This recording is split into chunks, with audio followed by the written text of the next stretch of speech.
പ്രിയമുള്ളവരെ, സമാധാനത്തിന്റെ മണ്ണായിരുന്ന നമ്മുടെ ഗൾഫ് രാജ്യങ്ങളിൽ ഇന്ന് യുദ്ധത്തിന്റെയും അരക്ഷിതാവസ്ഥയുടെയും കരിനിഴൽ വീണിരിക്കുകയാണ്. ലോകത്തിന്റെ നാനാഭാഗങ്ങളിൽ നിന്ന് അന്നം തേടിയെത്തിയ ലക്ഷക്കണക്കിന് പ്രവാസികളും ആ രാജ്യങ്ങളിലെ സാധാരണക്കാരായ ജനങ്ങളും വലിയ ഭീതിയിലൂടെയാണ് കടന്നുപോകുന്നത്. വാർത്താമാധ്യമങ്ങളിലൂടെ നാം കേൾക്കുന്ന ഓരോ വാർത്തയും നമ്മുടെ ഹൃദയങ്ങളിൽ ആശങ്ക നിറയ്ക്കുന്നു. എന്നാൽ ഒരു വിശ്വാസിയെ സംബന്ധിച്ചിടത്തോളം പ്രതിസന്ധികൾ വരുമ്പോൾ തളർന്നു പോകാനല്ല, മറിച്ച് സർവശക്തനായ അല്ലാഹുവിലേക്ക് കൂടുതൽ അടുക്കാനാണ് കൽപ്പിക്കപ്പെട്ടിട്ടുള്ളത്.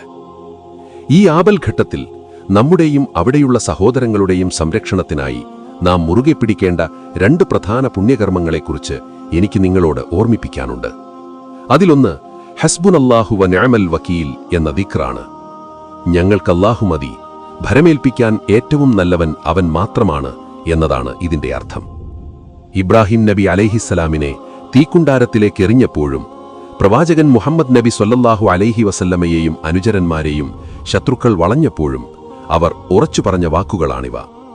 ഭയത്തെ ഇല്ലാതാക്കാനും പ്രതിസന്ധികളെ മറികടക്കാനും ഇത് 101 വട്ടം ചൊല്ലുക.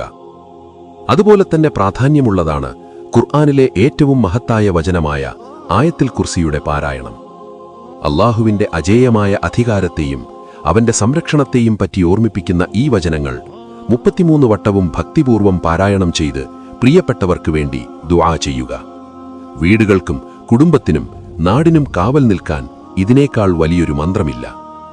യാത്രകളിലും ഉറങ്ങാൻ നേരവും ഇത് പതിവാക്കുന്നത് വലിയ ആപത്തുകളിൽ നിന്ന് നമ്മെ കാത്തുരക്ഷിക്കുമെന്ന് പണ്ഡിതന്മാർ നമ്മെ പഠിപ്പിക്കുന്നു. പ്രിയപ്പെട്ടവരെ, ആയുധങ്ങളെക്കാളും അധികാരത്തെക്കാളും വലിയ ശക്തി പ്രാർത്ഥനയ്ക്കുണ്ട്.